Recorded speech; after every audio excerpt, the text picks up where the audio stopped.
How to make completely hollow jack-o'-lanterns out of polymer clay. If you're too impatient to watch the entire video and just want the absolute bare bones basic technique, that's cool, I do that often. I call it page learning. All you have to do, make a ball out of water-soluble clay like salt or glueless cold porcelain. The glueless part is vital if you use a recipe for standard cold porcelain. It won't work. Once that ball has dried, squish polymer clay onto it and sculpt your jack-o'-lantern face. You can probably guess where this is going at this point. Bake your polymer clay as per the brand's directions, and once it's cooled off, you can water solve the water-soluble clay with the help of a little stabby stabby. And now you have your very own hollow jack-o'-lantern. If that was all you needed and you'll be hopping off the video now, happy crafting, safe travels. I love you. And if you'd like an actual step-by-step tutorial including water-soluble clay recommendations and some troubleshooting, because this technique did have some troubles that needed to be shooted, please continue watching. We're going to go into that now. I won't talk this fast the whole time. Shit you'll need. The materials you will need for this project are polymer clay, water-soluble clay, acrylic paint,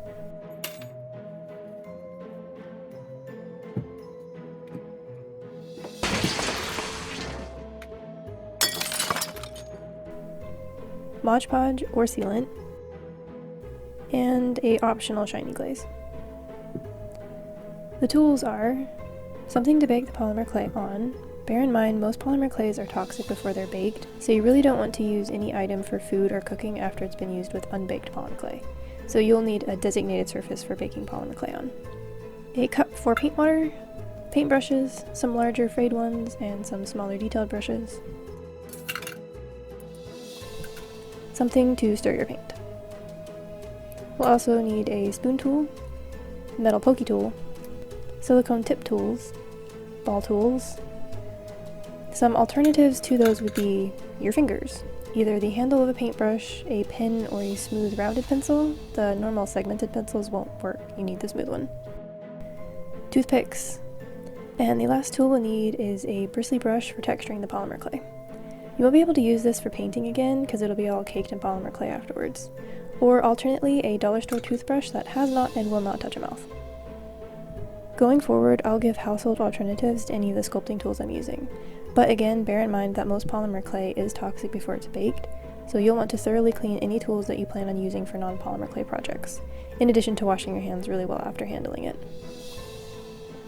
The only specialized tool that is essential and can't really be swapped out for a household item would be a craft knife, as we're going to be using that to cut both the tops of the pumpkin and the faces. Arguably, you could use the tip of a toothpick for that, but the lines aren't going to be nearly as clean, so it's definitely worth having. Also, grabbing some reference photos of pumpkins is super helpful. The mental image I have of pumpkins and what pumpkins actually look like are two wildly different things. Maybe your visual memory is better than mine, so this step isn't necessary, but looking at pictures of pumpkins is helpful. Circling back to the clays, for the polymer clay, I'm using Cause Clay, but just because that's what I usually use. Whatever brand you usually use would most likely be fine for this project. If you don't have a usual brand, I recommend this article by bluebottletree.com. It breaks down a bunch of popular clay brands and the best application for each type. And even if you have a preferred brand, I still recommend this article. Not all brands of clay are suitable for all types of projects, and using the wrong type of clay can result in breakages in the finished piece. This website also has a lot of information on baking polymer clay properly. If you're struggling with the baking process, or if your finished pieces tend to be really brittle and breakable, this website could be really useful. I found the site after I'd been working with polymer clay for years and found out that I was essentially doing everything wrong, and that's why everything I touched shattered. So extremely helpful site, and it will be linked in the description. The second thing you will need is water-soluble clay. I tested this with a glueless cold porcelain recipe and a salt dough recipe. Both will be linked in the description. I'm not going to be going over the recipes as they aren't mine, but again, the ones I used will be down there. I think overall I like the cold porcelain a little bit better, but each type of clay had its pros and cons. The pros and cons can be broken down into three categories: how easy the clay is to make, the consistency to work with, and how easy it is to dissolve. So for ease of making, with the salt dough, there's no cooking and you just mix all of the ingredients together cold and stir, so it's definitely easier and less time consuming to make. The cold porcelain is made on the stovetop, and the timing has to be pretty precise to get the correct consistency. If you don't cook it long enough, it's sticky and hard to work with, and if you cook it too long, it's crumbly and basically impossible to work with. You can add a little more water to the recipe if it gets too dried out during the cooking process, but I found that doing that leads to the clay being okay to handle but makes it dry, super flaky and powdery. I found that a pretty easy fix to this is to take it off the stovetop just a little bit before you think you need to, as it will continue to cook even when it's removed from the direct heat. For the consistency, the cold porcelain is a little bit more clay-like to work with. It feels more like real clay than the salt dough, which almost feels like toy clay, if that makes sense, like clay you would have when you were a child. The salt dough can also struggle to hold its shape if it's a little too watery. Mine was definitely too wet, which caused it to be sticky to handle and blobby and unable to hold its shape over time. I wound up using the salt dough clay again the next day after some of the water had leached out of it, and it held its shape a lot better. Even if you, like I did, store the clay in a sealed container, the water will still leach out and collect on the sides of whatever you keep it in, which in my case was actually really helpful. For the ease of dissolving, for bigger pieces, the salt dough is easier to dissolve. After being baked, the center had an almost cake-like consistency and was easy to scoop out. On the little pieces, that motherfucker did not want to come out. Overall, the cold porcelain dissolved a little easier, especially when I made a hole in the center with a sharp tool to allow the water to sink in and saturate the clay from the inside out.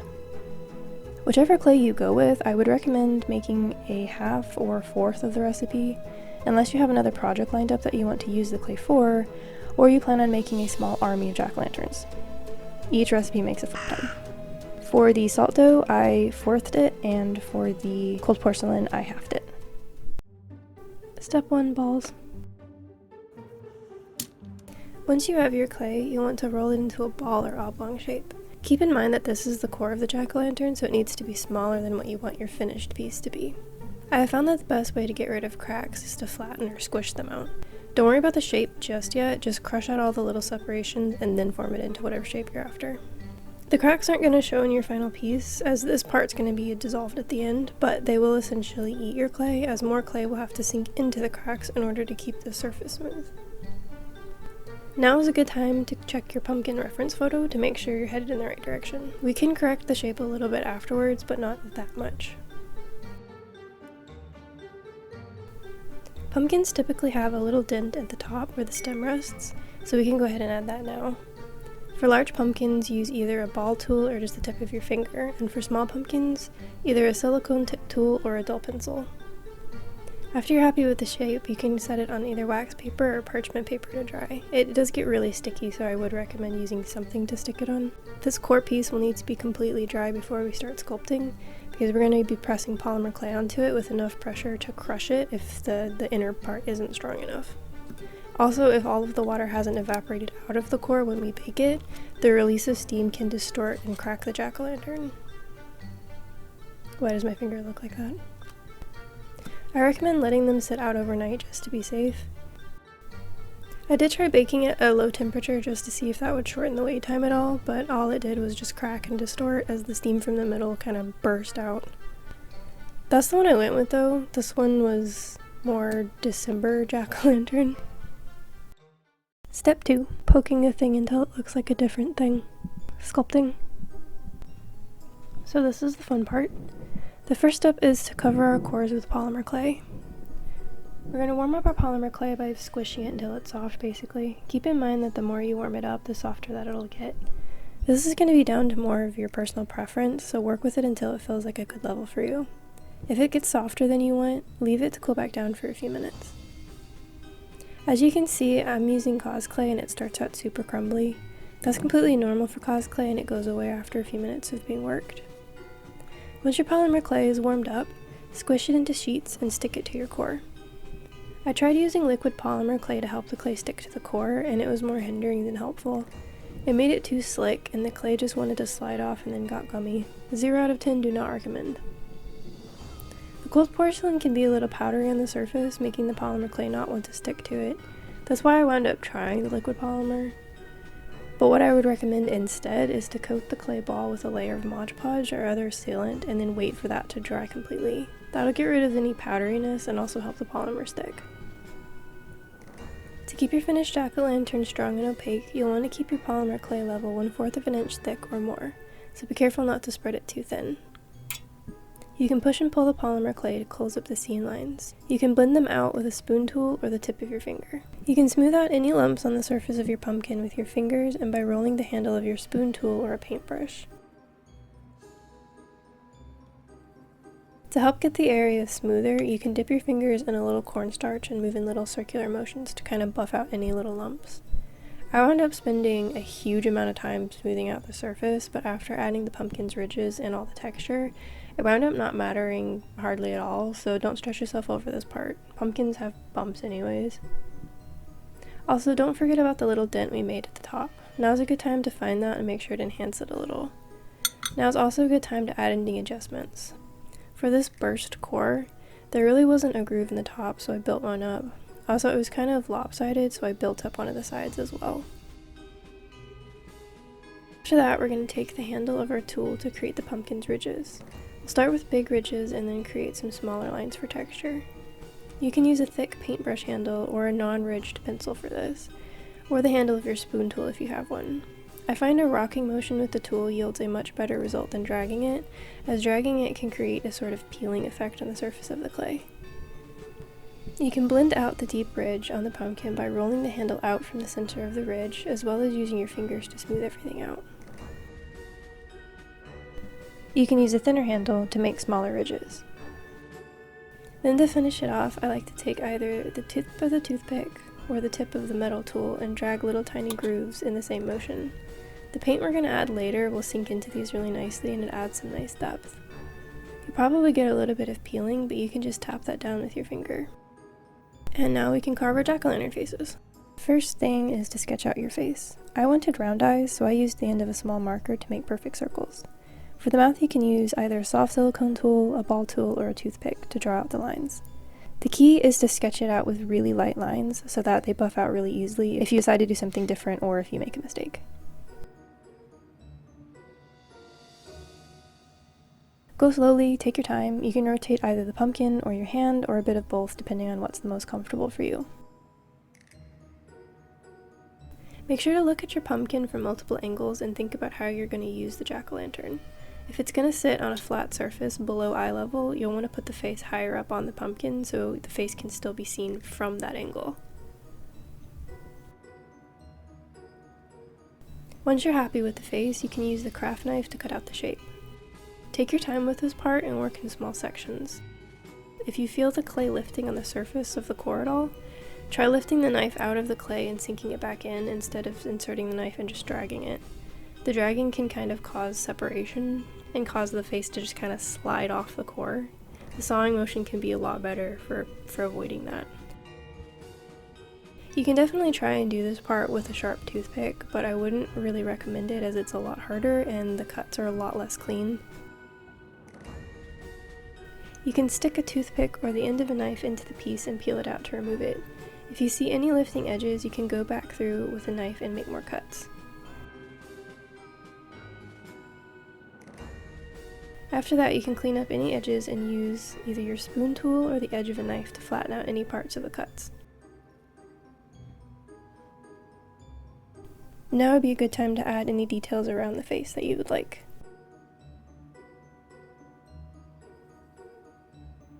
I put a lot of detail around the mouth and eyes as that's where I want the focus to be.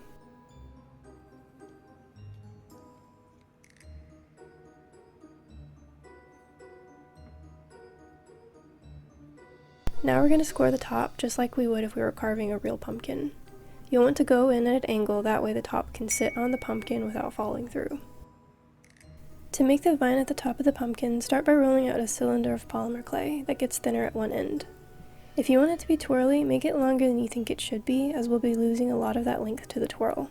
Think curly hair shrinkage. The clay for this part needs to be really warmed up and pliable for a step later on, so make sure to really work it until it's super soft and bendy, even if it's softer than you usually like. Press the tip of the vine flat and draw on a little swirl to finish the end.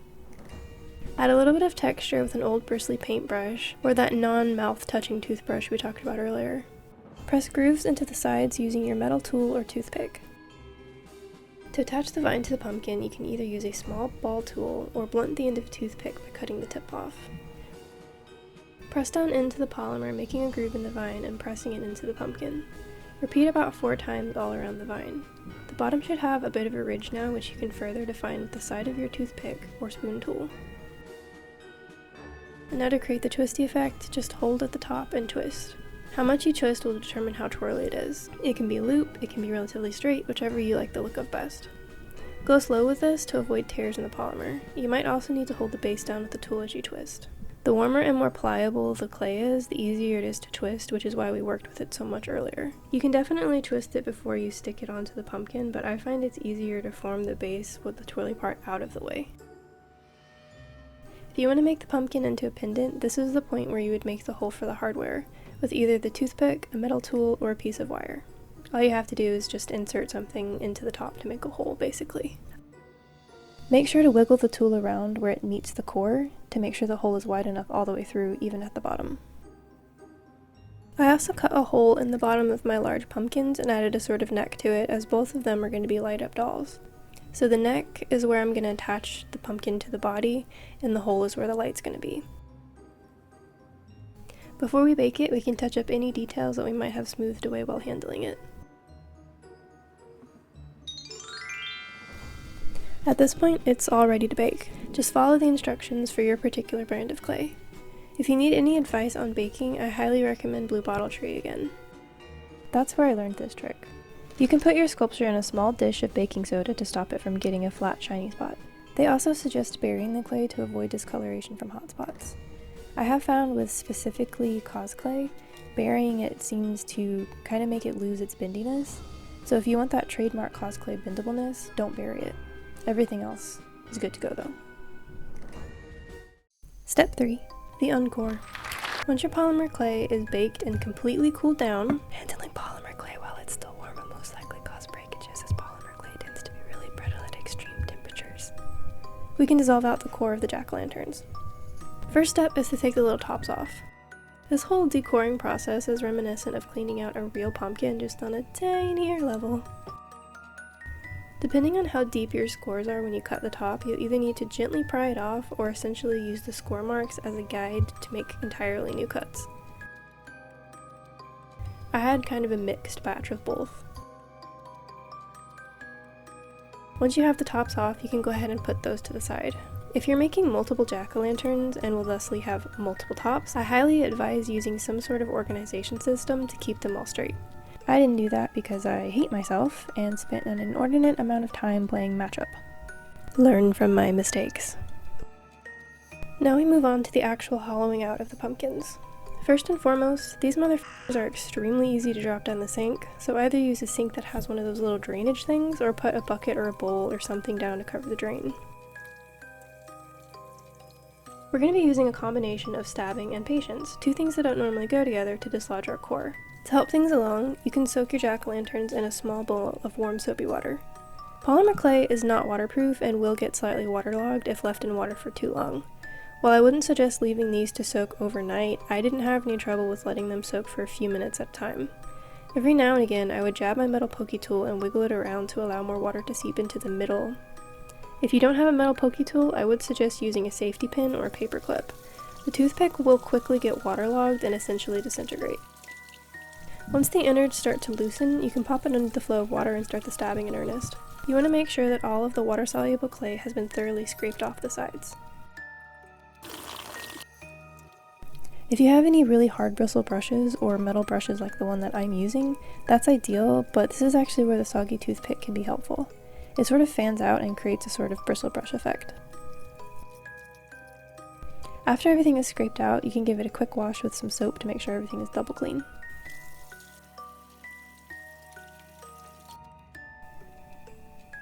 After it's all clean and dry, we can go back with our craft knife and clean up any of the edges.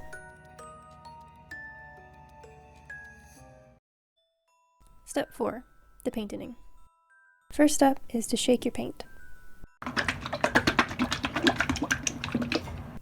Hell yeah. There are endless possibilities for what to paint your pumpkin. They can really be whatever color you want. About a year ago I made these sick ass black pumpkins. So I'm going to talk about painting techniques that can be used with any colors. I'll be demonstrating it with oranges as I'm going to go for a semi-realistic pumpkin color. The first thing we can do is add a primer color. This isn't necessary, but it can leave you needing fewer coats of your base color. If you're using a lighter color with low coverage power, like the yellow-orange that I'm using, it can be easier to cover up white than the inherent clay color, depending on what color your clay is. With that being said, I still had to use about 3 coats anyways. To achieve a bright, toy-like, or candy-like appearance, all you have to do is paint your pumpkin one flat color. You can either buy a color you like or mix together primary colors. Keep in mind, if you're mixing orange, yellow paint has less coverage and red paint is pretty potent. So you'll need a lot more yellow than red, which is why you see me putting a shot of yellow and slowly adding red into it. So for this little guy, he's bright and cheery and very toy-like. But to get this little guy, who's a little bit more realistic, we'll need to mute the colors. You can mute the colors in one of two ways. This way is to just add a small amount of brown. This mutes the colors really effectively, but it will make them look a bit muddy. I'm okay with that for my pumpkins because I prefer a mildly grungy look for this project, as it gives a fresh from the pumpkin patch kind of look. But if you want to mute while keeping the color clarity, you can add your chosen color's contrast on the color wheel. It will take away the toy-like vibrancy without making it seem dingy. All you have to do is pick out your color on a color wheel and then go to its direct opposite. So for yellow-orange, it would be purple. For orange, it would be blue or a tailish color. It doesn't have to be exact, so don't stress too much about it. Add a tiny amount of that contrasting color to your main color and it will mute the color without making it muddy at all. Unfortunately, I didn't use that technique for any of the pumpkins, so I don't have any footage. I filmed all of this about 2 years ago, so honestly I don't even know if I knew that trick at the time. For either method of muting, put a tiny amount of the muting color next to your base color and add a tiny bit at a time. It can be pretty powerful depending on what color you go with, and you don't need very much to get a muting effect. So once you have your muted base color, you can go ahead and paint your pumpkins. Again, you'll probably have to do multiple coats. Also, bear in mind that for acrylics, they can be pretty viscous and dry pretty thick. So you want to scrub on your paint in thin layers as to not fill up and cover over all of the little details we put in. I like to use old beat up brushes for this, as I can scrub pretty aggressively and I prefer not to ruin all of my brushes. Just the vast majority of them at this point. Quick note on mixing light tones. Adding white can make the colors look a bit off. Kind of creamy or even powdery looking when they're dry. For some projects this can be great, but if not, it's better to shift around on the color wheel. Add a lighter color, which will usually be a warmer tone on the wheel. For this project, it would be more yellow. After that, you can paint the inside of the pumpkin. The inside is usually a very pale orange. You might have to work at it a bit to get all of the angles covered. This really only matters if your pumpkin is big enough to peer into. If it's a mini pumpkin, just covering the back and larger areas is enough. Don't forget the eyes and the mouth. Now comes the fun and mildly chaotic part. To bring out the details and add more realism, we want to have a darker color sitting in the grooves and lower hollows, and lighter colors sitting on the tops of the higher planes of the pumpkin, so that all of the detail is clearly visible. We can achieve this in a few different ways. My least favorite way, because I suck at it, is blackwashing. Blackwashing is at its core when you take black paint, or any dark color paint really, and water it down. Then you slap it on your piece so it fills up all of the little detail grooves.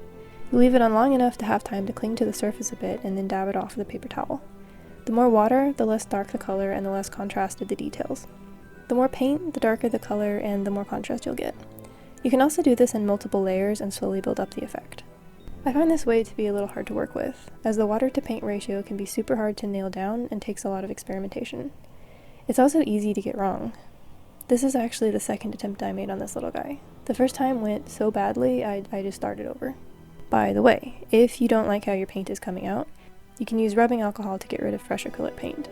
It's not going to get your piece pristine and new looking, and it doesn't work as well with acrylic paint that has completely dried, but for getting off fresh paint enough to start over, it'll get you where you want to go. Blackwashing is fantastic for larger pieces as it sinks into the details quickly and allows to cover a lot of ground in a short time. Where I first learned this was in a Dan the Monster Man video on making large papier-mâché sculptures. I'll link his video as he's way better at both explaining and actually doing it. Another perk is the grunginess it adds. You can paint your piece in a flat, garishly bright color, and once you've blackwashed it, it's going to look muted and more settled, if that makes sense. It also works great for aging things. If you want to use this technique but not get it so grungy, you can swap black for a different color, something closer to your base color so it has less contrast. It will still have a slightly grungy appearance though. But regardless, I don't particularly like blackwashing for miniatures. I prefer a more controlled method. I even resorted to a different method for this little guy, and he still came out a little rest in peace. One of the more controlled methods would be to take a darker color and once again water it down. Then taking a detailed brush, add the color into the grooves. You can then use your finger and a very light pressure to wipe away the excess paint. That is going to get you clean, contained details. When it comes to choosing darker colors for our detail, using black or brown to darken will make the colors muddy. To keep the clarity, you can add a cooler tone on the color wheel. So for the little candy pumpkin, I'm using orange, so I can just use some red. Red is still a warm color, but it's shifted down on the color wheel, so it still works. I could also add in a little dark blue as well, which would cool it down more as well as darkening it. In hindsight, I should have done it for this little guy, as the red shadows do look kind of strange. Oh well, it's fine. For the more muted guys, I just added a little bit of brown as I like the muddiness for this project. For a faster and grungier method, you can take your dark color, use a beat up largest brush and slap the paint right onto your pumpkin. Then wipe it off gently with your fingers. It will cling into the grooves and mostly wipe off of the higher planes. I say mostly because you will get a sort of smeary effect. I was going for this effect, as with the brown I added to my orange, it gave my pumpkin a dirty look, like it got rained on while it was still covered in dirt in the pumpkin patch it grew in. This is very similar to blackwashing in a lot of ways, just a little less chaotic in my opinion. I feel like I have a little bit more control over this method than with straightforward blackwashing. You can also go in the opposite direction. Instead of darkening the recesses, you can lighten the higher planes, which in and of itself will make the recesses stand out more. And by that I mean dry brush on a lighter color. And by that I mean mix a lighter color, take a small amount of paint, and I mean less than you would think, and scrub onto your pumpkin. You want to work in layers and slowly build up the color. It's okay if you don't see a lot of difference in the first round. Building up slowly gives you more control and more choices over the end product. You can absolutely combine methods. I usually will add a darker color to the details or recesses, and also dry brush on lighter colors. Adding more colors, and especially when you shift around on the color wheel as you do, will automatically make whatever you're painting look more realistic. Nothing that exists in nature is one color, so painting something one color will automatically make it look more artificial. For the stems, it's the same technique. For mine, I painted it a dark brown, lightened up that brown, and dry brushed it on. Once you're finished and happy with your paint job, you can add a few coats of Mod Podge or other sealant to protect it. This is optional, but it can help keep it from getting scratched or worn down. Do be aware that it will add a small sheen to it though, even if you buy a matte sealer. As an additional, but also optional touch, you can take a glossy glaze or sealer to paint the insides of the pumpkin to make it look wet. You can also add it to the lips of the eyes and teeth. I don't know how to say that in a less gross way, but the sort of like inside of the eyes and mouth to make it look wet as well. If I recorded myself doing that, I straight up can't find the footage, but hopefully the glistening innards of this jack-o'-lantern prove my point well enough. And with that, your jack-o'-lanterns are done. Being hollow means that they are super lightweight, even when they're pretty big, so they make great earrings, pendants, and posable art dolls. This one stands up. I've never used this hollowing technique for anything other than jack-o'-lanterns, but there are a lot of possibilities for it. The first things that come to my mind are skulls and skeletons, as well as ball-jointed dolls. I personally want to try making some sort of like light-up skull doll or a mini skull lantern or something like that. If you have any ideas for what else this could be used on, feel free to leave a comment below, I'd love to hear it. And if you wind up making it, or a jack-o'-lantern, or anything else with this technique, I would love to see it. Thank you for watching!